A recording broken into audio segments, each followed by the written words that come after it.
हम लोग आज क्वेश्चन नंबर 3 को देखेंगे। क्या लिखा है क्वेश्चन नंबर 3 में? क्वेश्चन नंबर 3 जो है वो एग्जाम में आने का चांस बहुत कम है, बहुत ना के बराबर है। फिर भी एक बार हम लोग समझेंगे इसके स्टेटमेंट को। इसमें बोला गया है नीचे दी हुई दो अभिधारणाओं पर विचार कीजिए। इसमें दो अभिधारणा लिखा हुआ है। पहला अभिधारणा है 1 नंबर में कि दो भिन्न बिंदु ए और बी दिए रहने पर एक तीसरा बिंदु सी ऐसा विद्यमान है जो ए और बी के बीच होता है। तो इसके बारे में कुछ नहीं डिस्कस कर लेना है ना, तो बस इसी चीज़ को लिखना है। जो हम लोग का क्वेश्चन नंबर 3 है, 3 का हम लोग हल करेंगे। क्वेश्चन नंबर 3 का पहला वाला, तो पहला का आंसर हो जाएगा, मान लेते हैं कि ए बी एक रेखाखंड है। पहले हम लोग क्या किए, मान लिए कि ए बी क्या है, रेखाखंड है।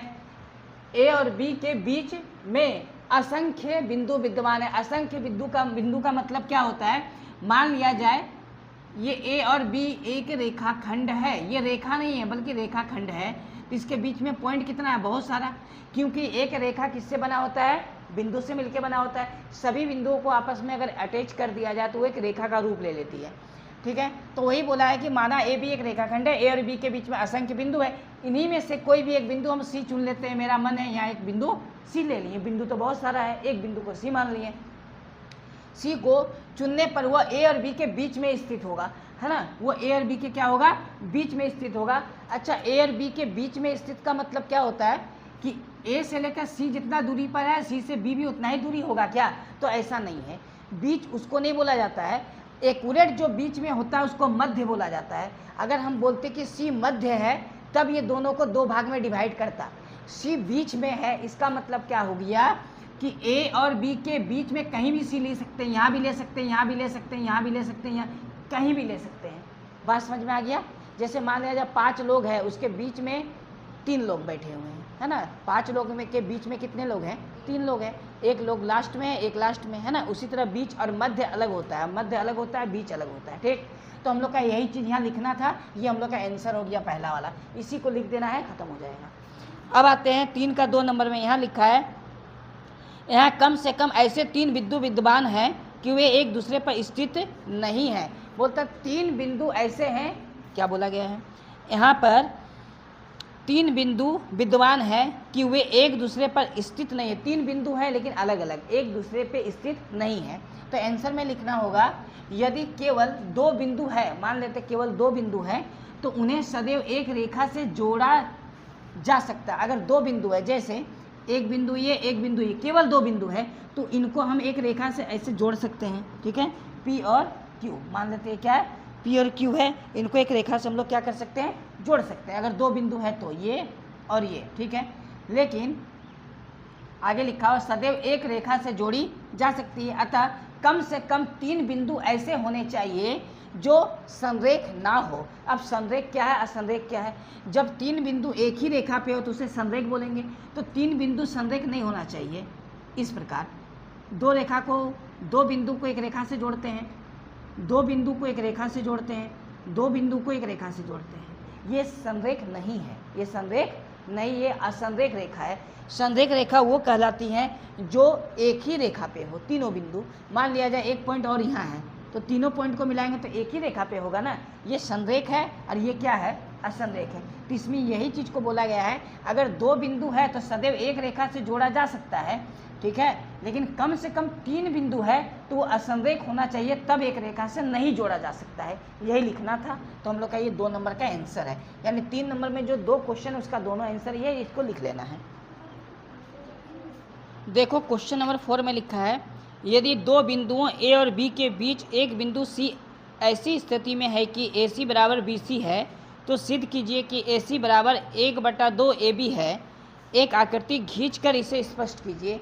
यानी हमको एक आकृति भी बनाना है क्वेश्चन नंबर 4 के लिए। क्वेश्चन नंबर 4 का सॉल्यूशन, चलो तो एक आकृति हम लोग पहले बना लेते हैं।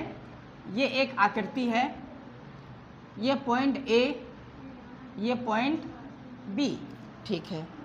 और इस पे बोला गया है कि सी ऐसी स्थिति में है कि ए सी और बी सी आपस में बराबर है। यानी बीचों बीच इस बार मध्य में एक पॉइंट सी लेंगे। ए से बी, ए से सी जितना बड़ा है, बी से सी उतना ही बड़ा है। ये इक्वल डिस्टेंस पे है। यानी ए सी जितना दूरी होगा, जितना सेंटीमीटर होगा, बी और सी उतना ही सेंटीमीटर होगा, आपस में बराबर है, ऐसा क्वेश्चन बोल रहा है ना, क्वेश्चन में लिखा गया है। ठीक है, चलो तो हम लोग लिखते हैं सबसे पहले कि ए सी बराबर बी सी, है ना। ये आया कहाँ से, ये प्रश्न में दिया गया है, ये दिया है, ठीक, ये दिया है। अब हम लोग क्या करते हैं कि दोनों तरफ बराबर बराबर चीज़ों से जोड़ घटाव कर सकते हैं। तो हम दोनों तरफ AC से प्लस कर दिए, दोनों तरफ AC जोड़ दिए, इधर भी AC, ये BC है ना, इधर भी AC, दोनों तरफ क्या कर दिए, AC से प्लस कर दिए। कोई भी चीज़ दोनों तरफ जोड़ा या घटाया जा सकता है, समान को समान में जोड़ा या घटाया जा सकता है। ये अभिकृति हम लोग पढ़े थे यूक्लिड का, कि बराबर को बराबर में जोड़ा जा सकता है, बराबर को बराबर में घटाया जा सकता है। उस नियम से ये बराबर था ना, तो बराबर में हम लोग AC दोनों बराबर है ना, हम दोनों तरफ AC जोड़ दिए, यानी बराबर को बराबर में क्या कर सकते हैं, जोड़ सकते हैं। चलो अब इसके बाद यहाँ पर दिख रहा है कि AC दो बार है तो कितना हो जाएगा, 2AC बराबर ये BC प्लस AC, BC यहाँ से लेकर यहाँ तक BC, यहाँ से लेकर यहाँ तक AC, इन दोनों को एक साथ जोड़ दें तो सीधे यहाँ से यहाँ पहुँच जाएंगे ना। तो इस दोनों के बदले में क्या लिख सकते हैं, AB लिख सकते हैं ना। जब AC को और BC को आपस में जोड़ा जाए तो हम लोग सीधे A से लेकर B तक का डिस्टेंस पाएंगे, इसीलिए BC और AC को जोड़े तो AB आएगा। चूँकि यहाँ पर AC है बराबर, ये 2 में जाएगा तो बनेगा 1/2 और AB, 1/2 और क्या बचेगा, AB। यही प्रूफ करना था, यही दिखाना था, तो हम लोग का ये प्रूफ हो गया। बस इतना ही बना के छोड़ना है ना, इतना ही बना के छोड़ देना है। ठीक है, नोट करो। देखो क्वेश्चन नंबर कितना होगा, 5। क्वेश्चन नंबर 5 में लिखा है कि प्रश्न 4 में, यानी हम लोग क्वेश्चन 4 में जो दिया है उसी के अनुसार सॉल्व करना है। प्रश्न 4 में सी रेखाखंड AB का मध्य बिंदु कहलाता है। तो प्रश्न 4 में सी रेखाखंड AB का क्या कहलाता है, मध्य बिंदु। ये A पॉइंट और ये पॉइंट B, इनका मध्य बिंदु क्या कहलाता है, C कहलाता है।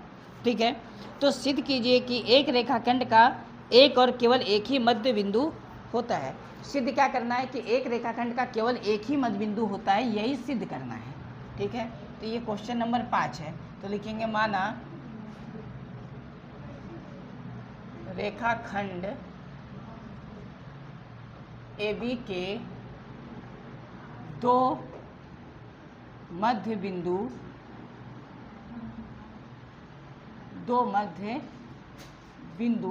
C और D हैं।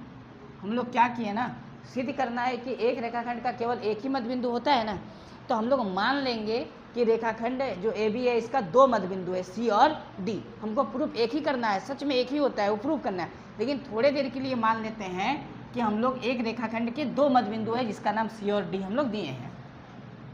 तो अभी हम लोग क्वेश्चन नंबर 4 को साबित क्या किए थे, उसमें हम लोग क्वेश्चन नंबर 4 में क्या साबित किए थे कि AC बराबर है 1/2 किसके, AB के बराबर है ना।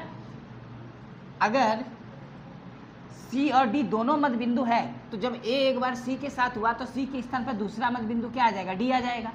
तो हम लिख सकते हैं कि AD बराबर 1/2 AB। जब C मध्य बिंदु था तो हम लोग लिखे AC, लेकिन हम एक और मध्य बिंदु माने हैं D को, तो लिखेंगे AD बराबर 1/2 AB। तो ये समीकरण फर्स्ट, ये समीकरण सेकेंड।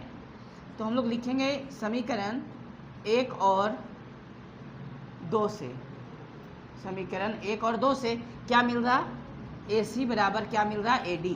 ये दोनों आपस में क्या आ गया, बराबर।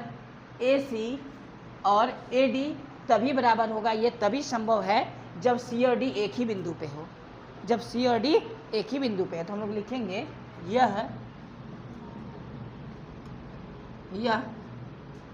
तभी संभव होगा जब C और D एक ही बिंदु पर स्थित हों। यह तभी संभव होगा जब C और D एक ही बिंदु पर क्या हो, स्थित हो। जब ये एक ही बिंदु पे स्थित होगा तभी ये क्या होगा, संभव होगा। ये लिखा हुआ है सी और डी एक ही बिंदु पर स्थित हो, ये लिखा है एक ही बिंदु पर स्थित हो, ठीक है। इसीलिए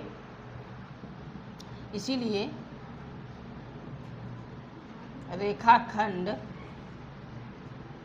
AB का केवल एक ही मध्य बिंदु C होता है, यानी एक ही मध्य बिंदु होता है, उसको हम लोग क्या मान लिए, C मान लिए। C या D दोनों नहीं होगा, एक ही होगा, है ना, एक ही मध्य बिंदु C होता है, ठीक है। बात समझ में आ गया। तो ये हम लोग का हो गया क्वेश्चन नंबर क्या था, ये 5 है ना। चलो इसको नोट करो। तो क्वेश्चन नंबर 6 में लिखा है आकृति 5.10 में यदि AC बराबर BD है। एक आकृति बना हुआ है क्वेश्चन नंबर 6 में, ये आकृति बना हुआ है, ठीक है। एक पॉइंट यहाँ दिया है A और ये लास्ट पॉइंट दिया हुआ है D, बीच में छोटा छोटा 2 पॉइंट बना है, एक का नाम B है और एक का नाम C है। और क्वेश्चन में बोला यदि AC बराबर BD है तो सिद्ध कीजिए AB बराबर CD होगा। चलो इसको सिद्ध करते हैं। अगर AC बराबर क्या बोला गया है, BD, ठीक है। AC यहाँ से यहाँ तक AC बराबर BD, ठीक है। ये हम लोग का हो गया। लाना क्या है, AB लाना है, ठीक है। तो हम लोग क्या करेंगे कि दोनों तरफ समान चीज़ को घटा के लिख सकते हैं। तो दोनों तरफ हम BC घटाते हैं, दोनों तरफ क्या घटाते हैं, BC। एक जैसा चीज़ को तो हम लोग घटा ही ना सकते हैं। तो यहाँ AC है, ठीक है। तो AC यहाँ से यहाँ तक है, तो AC को तोड़ के इस तरह लिख सकते हैं AB जोड़ BC। ध्यान से समझना है, AB प्लस BC। क्या बोले हम कि A से लेकर C तक यहाँ लिखा गया है AC। AC के बीच में एक पॉइंट कौन सा आया है, B आया है। तो हम लोग लिख सकते हैं AB प्लस BC, किसके बदले में, AC के बदले में। इसी प्रकार बराबर ये हो गया B से लेकर D तक, इसके बीच में एक पॉइंट क्या है, C।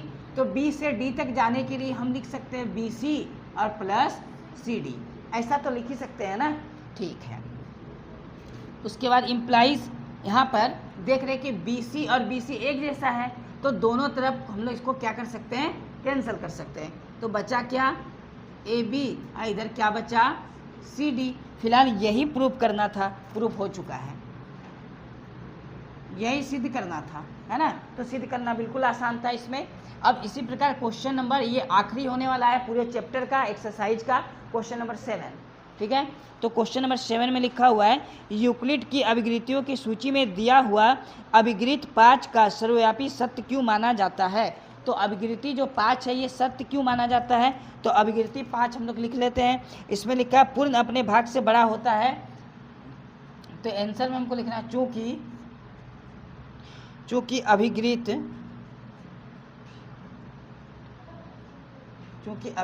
5 सत्य है, चूँकि अभिगृत 5 क्या है, सत्य है। क्या लिखा हुआ अभिगृत 5 में, और लिख देना है अभिगृत 5 को कि पूर्ण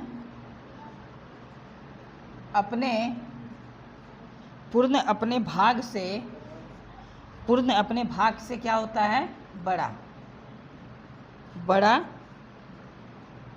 होता है। पूर्ण अपने भाग से क्या होता है, बड़ा। हम लोग क्या लिखेंगे, चूंकि अभिगृत 5, ये 5 है, हाँ, अभिगृत 5 सत्य है और पूर्ण अपने भाग से बड़ा होता है। अभिगृति 5 में यही चीज़ लिखा हुआ है कि पूर्ण अपने भाग से क्या होता है, बड़ा होता है। बस यही लिखना है, यानी अभिगृति 5 अगर हम लोग लिख दे तो कंप्लीट हो जाएगा। बात समझ में आया। तो ये पूरा हम लोग का क्या हो गया, कंप्लीट हो गया ना, ये पूरा क्या हो गया, कंप्लीट हो गया, ठीक है। और ये चैप्टर कंप्लीट है। अब नेक्स्ट क्लास में हम लोग नेक्स्ट देखेंगे, नेक्स्ट चैप्टर जो पढ़ना है पढ़ाएंगे। आज इतना ही रहने दो, है ना।